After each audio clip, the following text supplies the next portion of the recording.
Greetings from Lifeline Baptist Church. We're glad to host this event for Dr. Wright, Little Rock School District. Lifeline's been on this same corner for 110 years. In October, we celebrated our 110th birthday.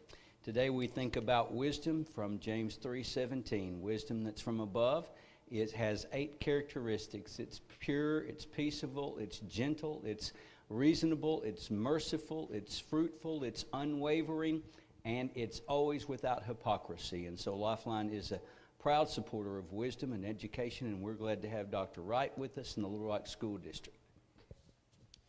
Thank you, Pastor Dow. Thank you for always being, I'm scared to walk over there. I'll just stay over here. Always been so hospitable and opening up the doors of your church to various community functions. So we definitely appreciate you agreeing to host our what is this called? Conversations and Community Connections and Conversations. I am Jermall Wright, and I recognize most faces in the room. A couple of you have been with us at other community connection sessions that we have had. We do these every quarter, so this is our third session of the second quarter, and we will kick off additional sites around the city when we get to the third quarter of the school year. So welcome to all who came out on this cold. It was one thing to be chilly this morning where we had the beam signing ceremony at the Marion G. Lacey K-8 site, but then this evening, in addition to it being cold, it's drizzling, so it makes for a very miserable day. So thank you for those who braved the weather and came out this evening. I'll stop talking so much and just get right to the point of why we are here. And so again, welcome to all who are here today. And so today we'll be talking about our recently approved board goals and the steps that we are taking as a district to improve our system overall. And so I start these conversations or these discussions each time saying the exact same thing, and that is we have a lot to be proud for in Little Rock School District. We have a number of great things going on in our district. We are going to go slow to go fast. We know that we have to act with a sense of urgency, but we don't want the sense of urgency to cause us to make simple mistakes that will have long-lasting impacts on our district. And so today we'll start with our board goals, which is the what that we're going to do as a district to make our district stronger and better, and then the how. We'll share some of our priorities that we have already identified. We have cross-functional teams working across the district to identify priorities for each of the goals that I'll share with you this evening.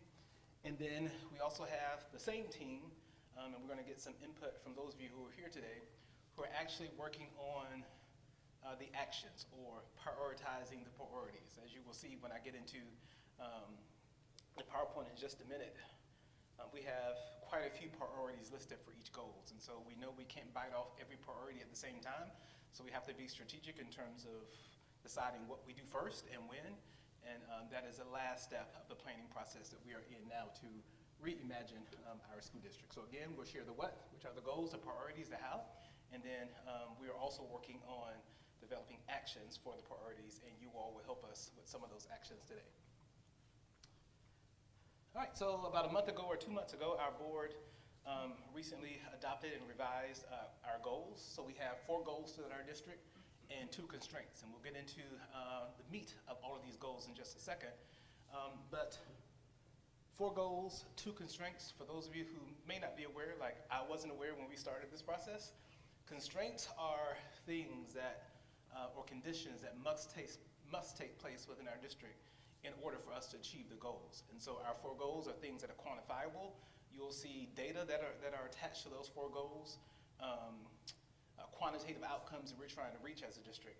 And then with our constraints, these are things that you can't quantify per se, but they have to happen in order for us to reach those 4 goals. And so when you think about welcoming and supportive schools and parent-family partnerships, these are things that have to be in place and things that have to be strong and doing well in order for us to meet those other goals. So that's just the difference between a goal and a constraint. All right, our first goal, which is the meatiest of all 4 of our goals, is college and career readiness. And this goal focuses on improving student achievement in reading and math. Asian students, we have a subgroup with special ed students, gifted and talented students. And I feel like I'm leaving, and English language learners. So we'll be looking at how these student groups across our district, how do they perform when compared to each other, with our whole goal of making sure that we shrink and reduce those gaps in performance over time. All right, so those are the four. Oh, and I forgot the fourth part of this goal is we always only focus on those students that are below grade level, but we have a specific goal within Goal 1 to really focus on our students who are already performing on grade level to make sure that they're not going to be left behind. So we have a portion of this goal that's dealing with enhancing our gifted, talented, and advanced academic offerings. I'm not going to go through all of these, but as you can see, Goal 1, again, is very meaty. There are 7 different priorities associated with Goal 1. I'm not going to read all of these things, but these are the 7 areas that we are focused on with regards to raising student achievement, which is Goal 1. I said I'm not going to read them, but I just started to read them, but I'm not going to read them. You can see them. I just want to call out 2, focusing on number 3, Tier 1 instruction, which is a goal of ours this year. And when we say focusing on tier instruction, that means that we are really paying a lot of attention to the instruction that kids get the very first time. And I know if you're not an educator, some of this language may not be that familiar to you, so I'm not going to go too deep. But I will make one comment that I think all of us can relate to. When you have a lot of students who are performing below grade level, one of the things that you hear schools do quite often is you hear this term intervention or intervene. Interventions can be anything after school tutoring. It can be done during the school day. But the danger is if all you do is focus on intervention, the kids who are behind are never going to catch up. Because while you're working to get them caught up on what they've missed, the more time that passes means that they're going to miss what they should be getting in their current grade level. And so in LRSD, we're taking a different approach to these gaps before kids move on to 3rd. All right, that was a lot, and that was just Goal 1. But the other goals aren't as meaty as Goal 1. Goal 2 is around career pathways, so we want to increase by 5% each year for the next 5 years. For the next 5 years, those students who are earning, who are enrolled in a CTE course or a career pathway, and 5% increase by 5% the percentage of students who are actually earning an industry credential. And so that's just a number of CTE courses kids take in a particular area. Here are 2 priorities for this particular goal.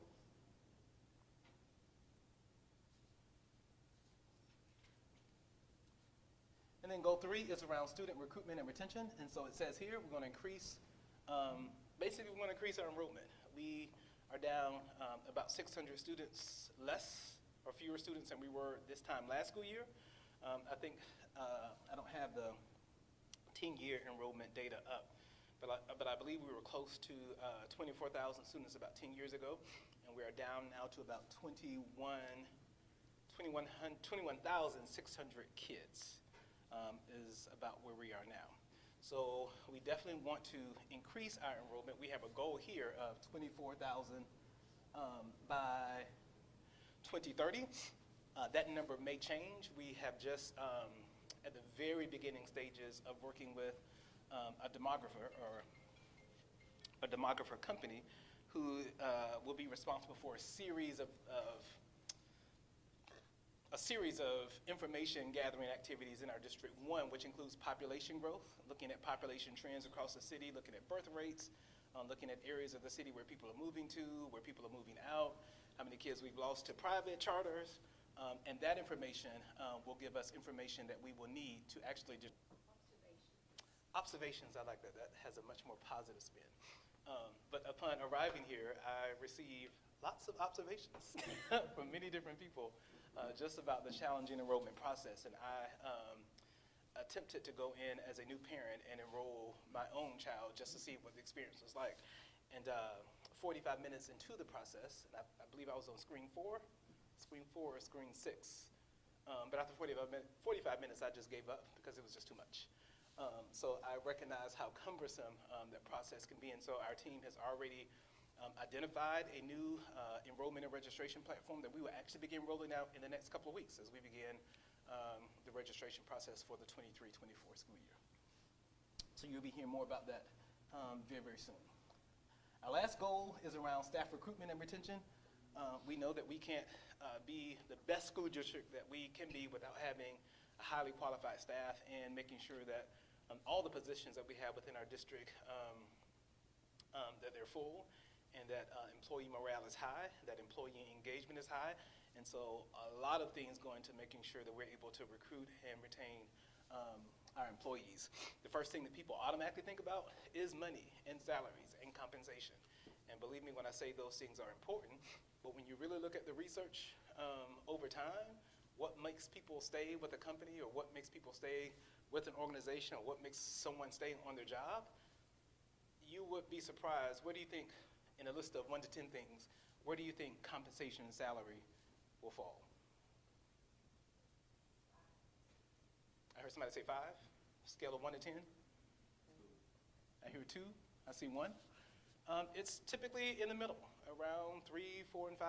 It is, it attracts people to a job, but it's not enough to keep them there. And so we have worked to make sure that we are now in the top 5 in terms of all districts in Arkansas in terms of teacher salary. We have one more step to get to, and hopefully we'll get to that step next year to complete our 3-phase process to increasing our salaries. I can't remember, does anybody remember where they were like a year or 2 ago? 36? We went from 36 to 42, 43, and then from 43 to 45 just recently. And then our goal is to get beginning salaries at 48 or higher within the next year or so. And it's not just the beginning salaries that have changed, but steps all along the way for teachers at varying levels of experience have also changed. Our board recently also, last week, not improved, but they did improve, but they approved salary adjustments for some of our lowest paid classified personnel. So now we have to work on making sure that our employees feel a connection to our vision and mission as an organization so that they will remain with us for the long haul. These are some key priorities for staff recruitment and retention. And then our last 2 are our 2 constraints, welcoming and supportive schools. We really want to make sure that our schools, and this goal specifically calls out making sure that our schools are welcoming for our students. And there's a lot of work that we need to do to make that happen.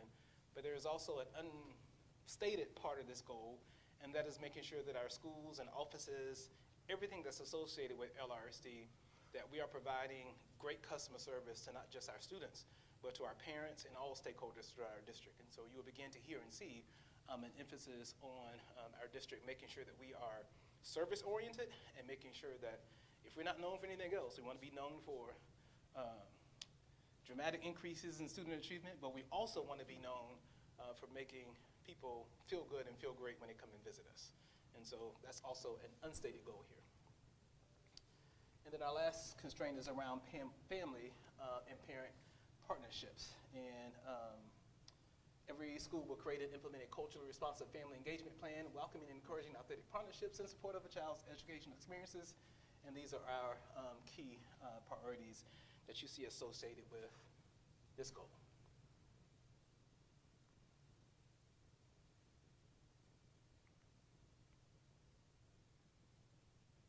All right.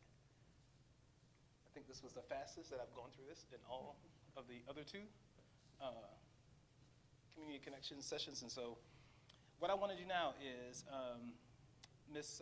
Smith, did they get the physical handout? So they'll have to use they do? All right, so if you got the physical handout of these questions, or you can use your phone or device and use a QR code that is here, I want you to take a few minutes to answer these questions, and these have to do with goal 3 and constraint number 2. I want you to take a minute and answer them either on your paper or through the QR code, and then we will have a share out or a discussion with your responses to these two questions, and then we will call it a night unless there are any other questions or topics that anyone would like to discuss that we didn't get to today. And so for goal 3, why do families leave RSD? And what would attract families to an LRSD school is question number 1 associated with goal 3. And then there are 2.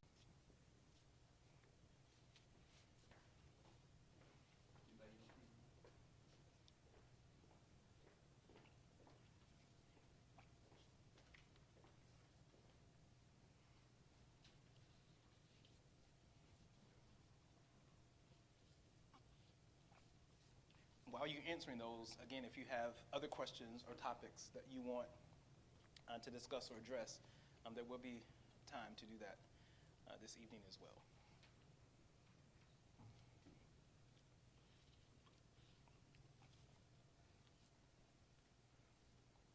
Would love to hear some folks share out if you would like. Question number 1, why do families leave LRSD? And what can we do that will attract families to an LRSC school? You don't all have to raise your hand at one time. I'll go ahead. Thank you. I think probably a lack of communication on their part, not understanding. And I think that the thing that we can do is communicate, and I think that you all do a great job of doing that, and I'm not a flatterer, but I think that probably it's a lack of communication, people not knowing or understanding what district has to offer because they didn't go to look for the information.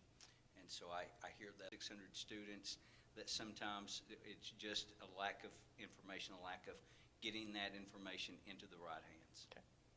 Thank you. Any others? Over here. Question 1, it asks why families leave the Wright School District. Well, I don't need that. We're streaming, so they won't be able to hear you. Okay, I'm sorry.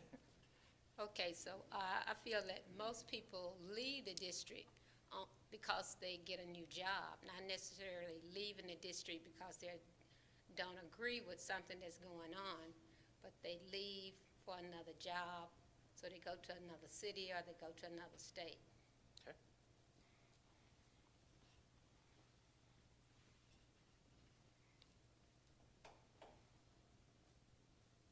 And we can mix responses to all of these questions at once. So if you want to answer the first one or the second one or the third one, feel free. What can we do? I think I used the term I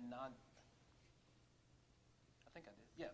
How can we better engage families and parents in non-traditional ways? Like I think we have all of the traditional ways covered, but I can tell you some of those traditional ways don't always result in us reaching a large number of parents. So if you have any ideas or thoughts of some things that we can do that are just like totally outside of the box or totally outside of schools that parents are looking for. Okay. And when you have schools like Central and other places that go all the way to West Little Rock Highway 10, and it's people in the community that can't even go to Central that live right there on Park Street. That's a big issue. And that's my spiel. Thank you.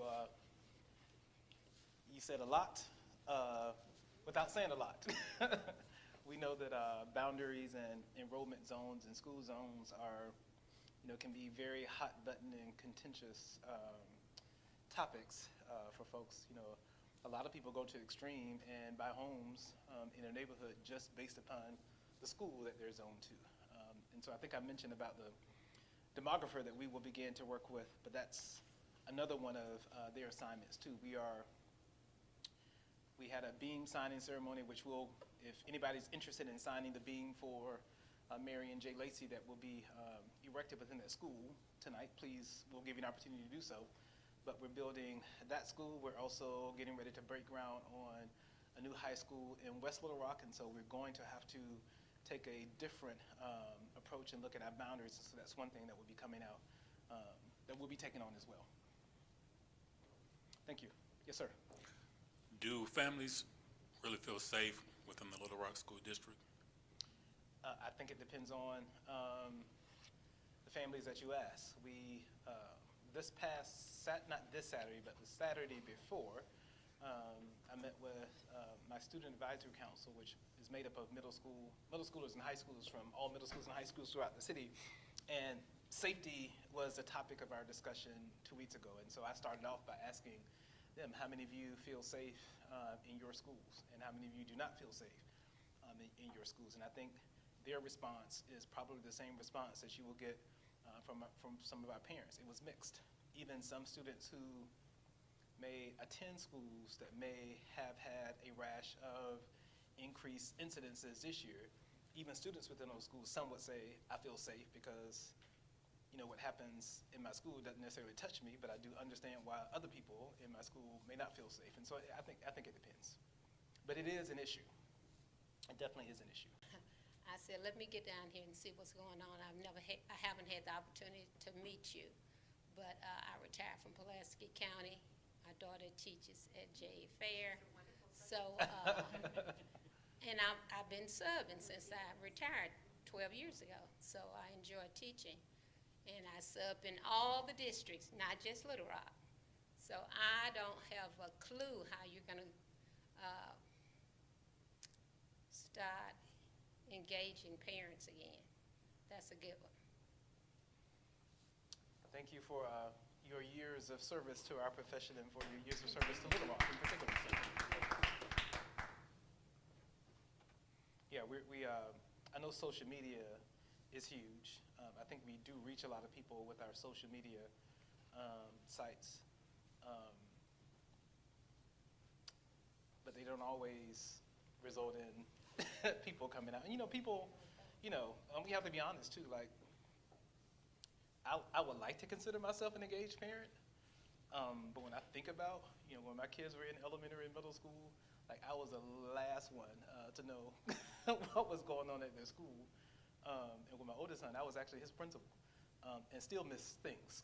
So I know with some families and parents who are working multiple jobs, and sometimes they may work in the evenings, or they may have other pressing needs that are a little bit more important, at least right now, than schooling and education. And so we just have to keep trying to find ways to reach folks and engage our parents and families, because we need the help of everybody to reach a certain segment of this generation. It can't be just all on Little Rock School District. It's going to take us all to be able to really make a change and a dent and course correct some of the issues that we've been experiencing. What else? And it doesn't have to be related to these questions or to the topics that we discussed today regarding our goals. It can be anything. Yes, sir. I'll say one more thing about the communicating. I think that as far as communicating and to Robert's question about safety, especially pastoring this church now for 15 years in Southwest Little Rock, and I get asked about that all the time, about safety, not only here, but we have a new school going in today that they announced going to have like 2,100 students, or the potential for that. We have 2,000 our students over at the new high school. And I think as stakeholders and community leaders, there's so many positives. Of the community at large, especially from a legislative standpoint, to be able to advocate for public schools in general, not just for LRSD, but for public schools across our state. And so you may not have a child in our school district, or you can't come to every function that we have, but you can pick up a phone or pick up your laptop and send an email to your representatives to make sure that public schools, that we aren't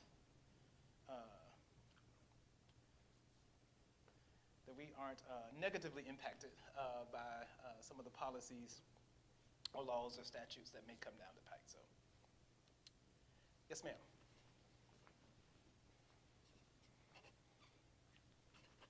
Good evening. My name is Kay Rainey. I'm the District Parent and Family Engagement Specialist. And I see a lot in this community voice. The main one that I noticed, the words are non-traditional ways. And we're really going to have to focus on that. those 2 words or 3 words are key. What are those? Have we asked our parents? And I just had a recent collaboration with some parents. I emailed them. They do read their emails. They were not responding. I called, no answer. But when I text them, I start getting these responses. And we had 51 students and parents show up on a Saturday morning to learn about math. It was awesome. And this was a diverse group of parents, you know, and I was just really proud of Little Rock School District for supporting that area. But again, we need to look at the non-traditional ways. We can't go back the way it used to be. That's, you know, with our parents today, we need to ask them how or what do they want to feel more engaged, and how they can feel more trust in our systems, because that's what I hear too. They don't trust our systems. As you saw, took you 45 minutes. And I still didn't. You're educated. I'm not saying none of the parents are not, but they don't have that kind of time to go and stand in line, and it must be in a welcoming and non-threatening environment. Thank you. Thank you. I forgot where I was a couple of weeks ago. I was at a Council for Great City Schools, and I was attending, the session was on marketing, and I can't remember if it was marketing for just general marketing purposes and what did it have anything to do with students and staff. But anyway, one of the data points that I remember them sharing is that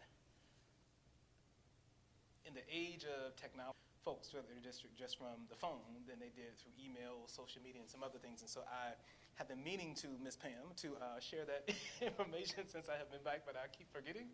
But it just resonated with me when you made that comment. Yes, sir. Yeah, you may have addressed this, I was late, so excuse me for this, but what can or is being done to help narrow or close the achievement gap? So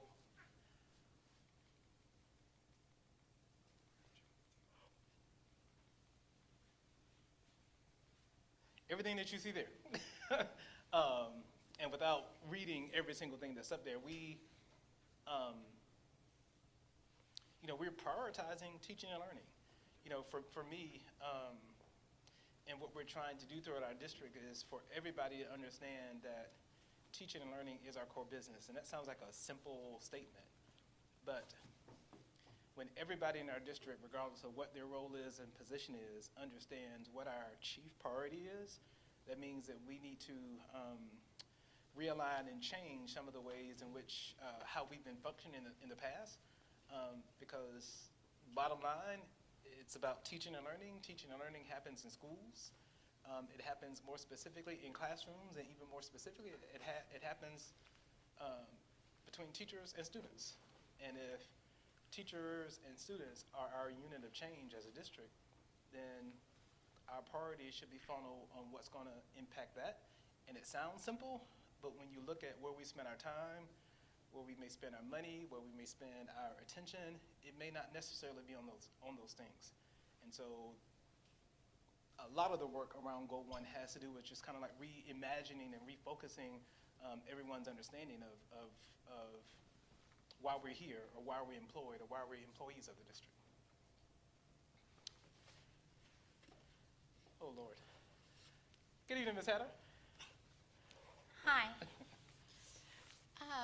So, as far as the non-traditional ways of engaging, and then I hear a lot of engagement, and being a part of engagement that is typically like treetop. And people typically don't identify with their district. They identify with their school campus. And so what efforts are being made to push this down and take the heavy onus off of the district at the district level and put it back on the campus level? Because let's face it, when families decide to move, it isn't because I'm tired with the district. It is because of an issue or else a relationship that have deteriorated or something have happened, gone unresolved right at the campus level. And so, we talk about the reimagining of the district, but it also is going to have to be a reimagining of each campus, and even going back to how for the campus level, because that's where most of our parents identify. Anything else? I refuse to let anyone leave before 6:30. Oh, we had a question in the back.